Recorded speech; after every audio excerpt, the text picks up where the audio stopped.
Hello, beautiful people! Kamusta na po kayo?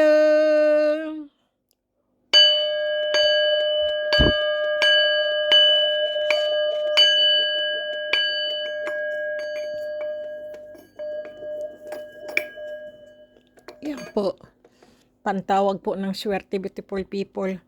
Ayan, beautiful people, alam nyo na po, kayo po ay tatlo po kayo na nag-wish po nito, no?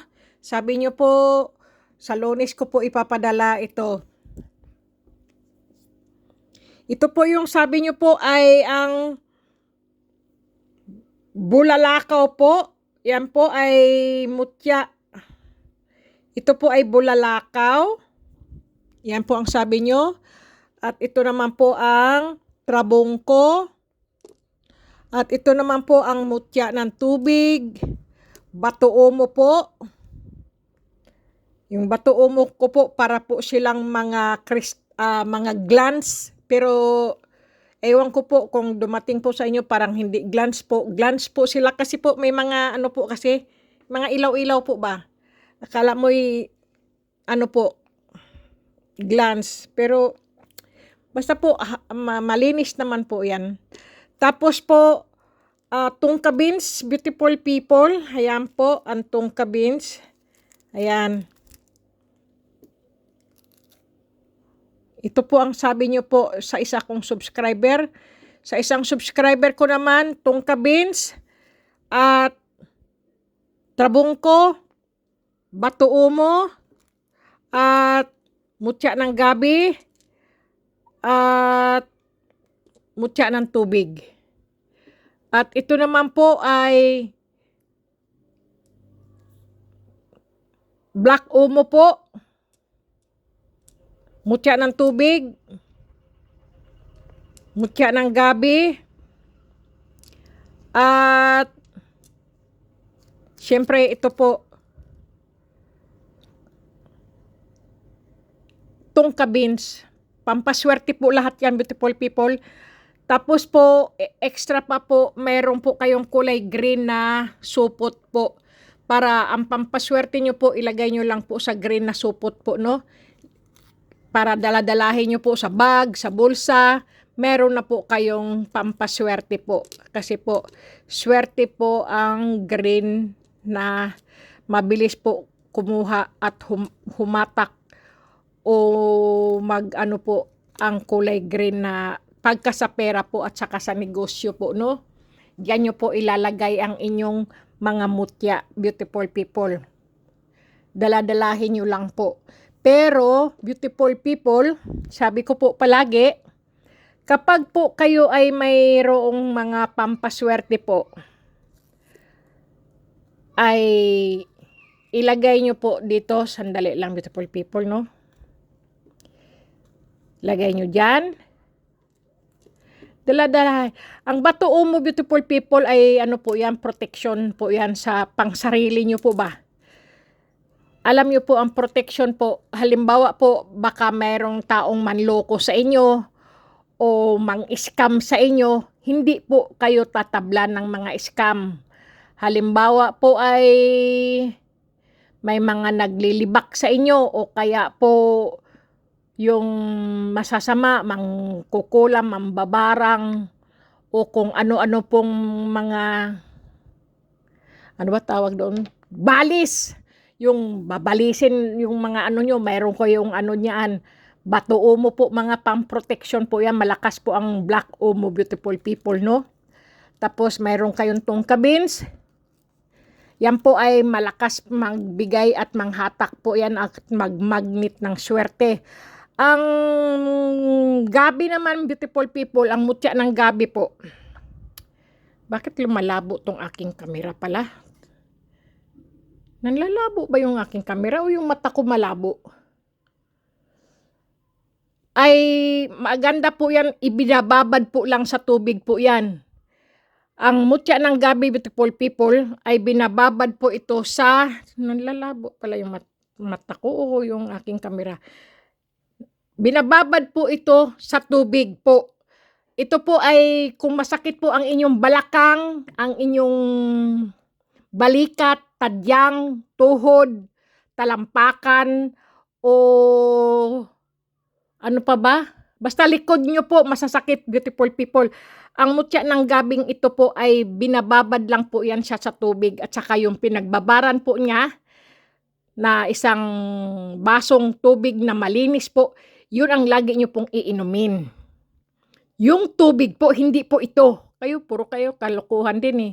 Katarantaduhan yung nagtanong. Pati po ba yung ano ma'am? Ay hindi po. Kayo mga, ang sarap ng chinilasin eh. Hindi po ito iinumin itong buong mutya, beautiful people. Ito po ay inyo lang pong ibababad sa tubig. Halimbawa po, ang baso nyo may tubig. Ibabad nyo yan. Tsaka nyo po iinumin yung basong may tubig. Yung tubig lang po, hindi yung baso ang tarantado din to magpaliwanag eh. Nalilito na lang tuloy ako. Ganito, beautiful people, di ba? May baso kayo, lagyan nyo po ng malinis na tubig. Yung tubig po ang iinumin nyo po, yung pinagbabaran po ng mutya ng gabi. Tingnan nyo, beautiful people, sabi ko sa inyo, marami na pong mayroong ganito po. Panay na message nila sa akin, Ma'am Kati, totoo nga po, nawala yung sakit ng balakang ko, sakit ng likod ko, yung naninigas kong balikat, ma'am, pag inom ko po sa pinagbabaran ng gabi po, ay nawala yung aking mga sakit-sakit sa katawan. Totoo po yan, beautiful people. Ako po, pagka ako po ay nagbababad din po nito, meron din po ako nito sa aking, sa aking frigider. Minsan naman, kasi taglamig na dito, hindi ko po nilalagay sa frigider noong summer po, no? Ngayon po, dito po, kahit hindi mo ibabad sa frigider o ilagay sa frigider, sa baso lang po, kasi dito, beautiful people, ang, po dito, ang gripo po dito, parang nasa frigider na rin po ang inyong iniinom. Kasi po dito po, malamig ang tubig po dito at mainit. Kaya ang mga gripo po namin, mayroong mainit, mayroong malamig. Ganun po ang mga po rito. Tubig. Hindi mo na kailangan ilagay sa frigider ang iyong pitchel. Kuha ka lang sa gripo, malamig na yung tubig mo sa baso. Doon po, lagi nyo pong papalitan ang inyong mga pinagbabaran po. Huwag nyo pong ibabad ng matagal, beautiful people, ang inyong mga mutya po sa tubig. Tapos iinumin nyo po yung tubig. Naglulumot po yan. Baka po yung mga lumot na yun po ay mga, yung mga agiw o kaya po yung mga alikabok. Tapos nainom nyo po, magkasakit po kayo. Kailangan po lagi pong hindi malamig. Lagi pong malinis ang tubig na iniinom nyo po. Huwag po kayong kukuha ng tubig sa balon. Baka po may kiti-kiti o kaya po may mga kalawang o mga maruruming pong umapaw na ilog o dagat, nalagyan yung balon ng gano'n kung ano nung mga sari-saring mga dumi. Hindi ko po masabi kung ano po, baka bawal sabihin, disclaimer lang, beautiful people, no? Yun po, kailangan po laging malinis ang inyong tubig na iniinom, beautiful people, para hindi kayo magkaroon ng diarrhea o pagtatae po. Mahirap po yung magkasakit ng ganyan, beautiful people, no? Kaya mag-iingat po kayo. At saka, kung kayo po ay nagtatae, beautiful people, at hindi po mapigilan at wala po kayong gamot o po, sabi ko po sa inyo, beautiful people, no? Yung Coca-Cola po, lagyan nyo po ng isang kutsarang ano ba tawag dito? Meal? Ano ba tawag sa Tagalog ng meal? Harina. Isang kutsarang harina, beautiful people. Ilagay nyo po sa baso, tapos lagyan nyo po ng Coke. Tapos po, ikutawin nyo po, ganyan-ganyanin. Siyempre po, tataas po yung bubula. Para po mainom nyo po, istruhin nyo po, yung lagyan nyo po ng straw. Kasi pagka inom nyo po, puro bula lang po ang maiinom nyo po. Kasi alam nyo po, pagka ang harina po, nilagyan mo ng Coke, bumubula po yan, tumataas. Wala po kayong mainom. Kailangan po, anuhin nyo po, dahan-dahan. Halimbawa po, nilagay nyo sa baso ang harina, isang kutsarang harina. Tapos po, dahan-dahan nyo po ibuhos ang Coke. Yung Coca-Cola po ba? Dahan-dahan niyo pong ibuhos para hindi po umapaw. Ngayon po, kutawin niyo po siya. Tapos lagyan niyo ng straw. Saka niyo po higupin. Ang inyong, ano po, ang inyong tiyan ay mag-aano po yan, yung pagtatai niyo po, hihinto ang pagtatai niyo po. O kaya po, kumain kayo ng biskot. Yung, alam niyo po ang biskot? Kasi dito po tawag swibak, tawag dito eh. Yung po bang toaster? Aywan. Mahirap pong ipaliwanag kasi dyan sa atin at Deutsch beautiful people. Yung sandwich bread ba tawag doon, beautiful people, na tumigas po, yung ganoon po. Yun po ang kakainin nyo po kung kayo po'y nagtatae. Yun po ang pampaano po ng tae, yung kasi po ko pa, 'di ba sabi kumakain ng ng saging para yung magtubol o ano tawag niyan, yung tumigas yung tae po. Kung kayo po may mga pagtatae po ba at wala po kayong pandoktor o na hindi malayo ang mga nyo po, no? Hospital o doktor po. Kung meron po kayong Coke o Coca-Cola po sa inyong bahay po, sa inyong frigidaire, o kaya po may harina po kayo, kumuha lang po kayo ng beautiful people. Iyon po talaga ang mga gamot dito, beautiful people, no, sa mga nagtatae po.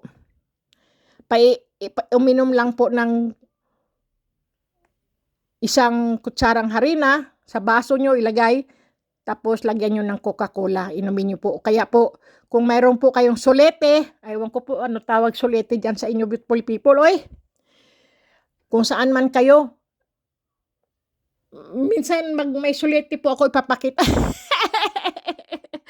basta, ano po, yung na lang beautiful people, yung biskot.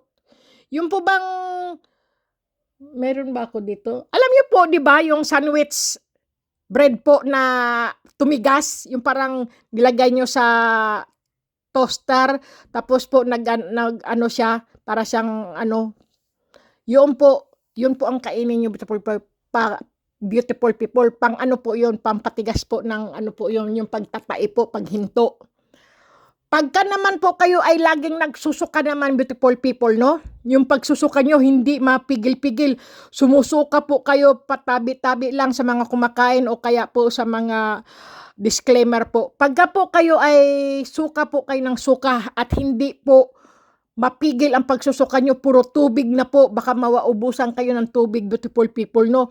O kaya nagyeyelo na yung inyong pagsusuka po. Kasi yun po, yung stomach nyo, ano ba tawag nun, yung magin kasi tawag dito, yung tiyan nyo po, ano po yan, yung soire, yung inyong mga tiyan po, yung asim ng inyong sikmura po, inilalabas po niya, marami po kayong acid sa inyong tiyan po, no?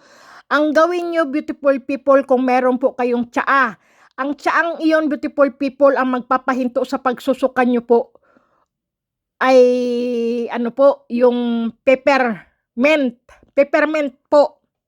Kung mayroon po kay mga peppermint na tsaa sa bahay po, yun lang po, wag nyo pong lalagyan ng asukal o wag po kayong kakain o iinom ng iba't ibang klaseng tubig o anong mga soft drinks. Basta po, peppermint po, paiinumin nyo po yung po, maligamgam lang. Pag hihinto po yung susukan niya, beautiful people. Kasi po, alam nyo po, nangyari po kasi sa akin yan. Kaya lahat ng sinasabi ko, isinishare ko po sa inyo para po kagad maagapan o malapatan ng lunas ang inyong nararamdaman sa inyong katawan po. Peppermint tsaa, peppermint tea po. Kailangan lagi kayo mayroong ganun sa bahay. O kaya po, 1 kilong harina o 1/2 na harina may lagi kayo sa bahay nyo. Kasi po sa panahon ngayon, beautiful people, yung mga kinakain po natin, hindi natin alam na nagdudulot ng pagtatae at nagdudulot din ng pagsusuka po. Pero iyan po, kung wala po tayong pampadoktor o malayo ang mga doktor o walang doktor o malayo ang hospital o po, kung meron po kayong ganyan sa bahay nyo po, kailangan meron po kayong ganyan sa bahay. Kasi po ako po, sari-sari po ang tsaa ko. Kung gusto nyo pong ipakita ko po ang mga tsaa ko po, ang dami ko pong tsaa. 3 garapon po ang aking tsaa. Iba't ibang klaseng galing tsaang yun. Dito lang din po yun, bumibili po ako ng sari-saring tsaa. Pero hindi ko po pwedeng ipakita, beautiful people, baka sabihin ako ay nagpo-promote ng mga tsaa, no? Hindi po.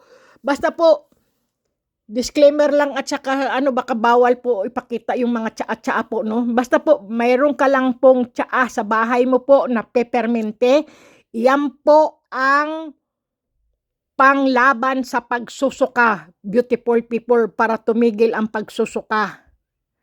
Kasi po, mahirap po yung wala tayong gamot. Halimbawa, suka ka ng suka. Tapos, inom ka naman ng inom ng tubig kasi akala mo mawawalan ka ng tubig sa katawan. Isusuka mo pa rin yan, beautiful people. Ganun po ang ginawa ko. Ang ginawa po ng doktor, sabi niya, tumawag ako doon sa doktor, kung mayroon kang pepperminte o peppermint tsaa dyan sa bahay mo, yan ang inumin mo. Huwag kang kakain, huwag kang iinom dahil isusuka mo rin yan. Sabing ganun sa akin, kung may pepperminte ka, inumin mo lang yung pepperminte. Hanggang sa maghilom, hanggang sa daw yung tiyan ko. Ganoon. Kaya doon, beautiful people, totoo po talaga yan. Kasi may mga subscriber ako, sinabi niya, ma'am, ano po bang ganitong gamot o ano po? Pepperminte po para sa pagsusuka, beautiful people. Yung nagsusuka ng wala namang isinusuka, kundi kulay dilaw po. Kasi po yung acid ba po ng ating katawan po, sa pag-iinom-inom po natin ng kape sa madaling araw na hindi tayo kumakain, wala pang laman ng ating tiyan, umiinom na po kagad tayo ng kape po ba? Yan po pala ay umaasim pala ang ating sikmura. Ganoon pala yun. Pagka wala ka pong laman ang iyong tiyan, beautiful people, tapos uminom ka na ng kape, ayan po, iipunin po lahat yan ng ating dugo, ng ating bituka, hanggang sa isusuka mo lahat yung acid na yan, yung asim ng ating sikmura po, isusuka natin yan. Ganun pala yan, non-stop pala yan. Naku, nangyari po talaga sa akin yan, beautiful people. Kundi ang nagpagaling lang po ang peppermint tsaa po. Kasi baka hindi nyo alam ang tsaa, kasi tawag po dito ay peppermint te po kasi ang tawag dito, tsaa po ba? Tapos po, yung sabi ko nga po, yung sa pagtatai nyo po, kung hindi po makuha sa saging, ay yun nga po, isang kutsarang, ano ba yung sabihin ko, meal o ano ba yung harina, beautiful people, isang kutsarang harina, lagyan nyo po ng, kung may Coca-Cola kayo sa bahay ninyo, iyan lang po, isa ka po nyo inumin. Pampahinto po yan ng pagtatai po. Okay, pero kailangan, beautiful people, mas mabuti pa magtanong din po kayo sa doktor po, no? Kasi baka mamaya mapano kayo, baka bawal sa inyo ang Coca-Cola o kaya sikmurain kayo o kaya po baka bawal po sa inyo ang harina o baka allergy kayo sa mga ganyan-ganyan po, no? Mas mabuti po magpatingin kayo sa doktor, okay? Mas maganda po sa eksperto. Pero ang akin po, iyon po ay nangyari po sa akin yun. Yun din po ang tanong ko po sa doktor ko po. Yun din ang binigay niya sa akin. Kung mayroon akong ganyan sa bahay, yan ang gawin mo, inumin mo. Kaya yun din, kaya isinishare ko po sa inyo, beautiful people, no? Yan lang, beautiful people. God bless po. Ito pong mga mutya po, ipapadala ko po yan sa Lunes po, no? Kasi ano ba ngayon, Huwebes pa lang ngayon. Yun po. Okay, beautiful people. Nako, beautiful people, malapit na po ang Pasko. Grabe hapon, oy! October na, beautiful people. Nasa kagitnaan na tayo ng October. Ang bilis talaga, grabe. Ang bilis ng taon, beautiful people, no? Kaya lagi po tayo magpakabait para lagi tayong itinataas ng langit po. Lagi tayong maging handa at lagi tayong listo. Kailangan po maging ano po tayo, maging wais. Ang ibig ko pong wais, beautiful people, ganito po. Kayo po may pera. Tapos po, yung tao walang pera. Nangutang po sa inyo. Ngayon, ang inuutang niya, halimbawa, beautiful people, umutang siya sa inyo ng 5,000. Hindi nyo po pwedeng ipautang ang 5,000, beautiful people. Ibigay nyo lang po ang 1,000. Sa inyo po ang 4,000. Ganun po. Pag nangutang sa inyo ng 1,000, beautiful people, pahiramin mo lang ng 100. Ganyan po. Sa inyo po ang 900. Ganoon po ang magpapautang. Dahil po, kung kayo po ay walang-wala, ipinautang nyo po, kayo po ang mawawalan. Kayo po ang mamumroblema, beautiful people, kung saan nyo kukunin ang ipambabayad nyo o saan kayo kukuha ng pambibili nyo. Kayo ang nawalan.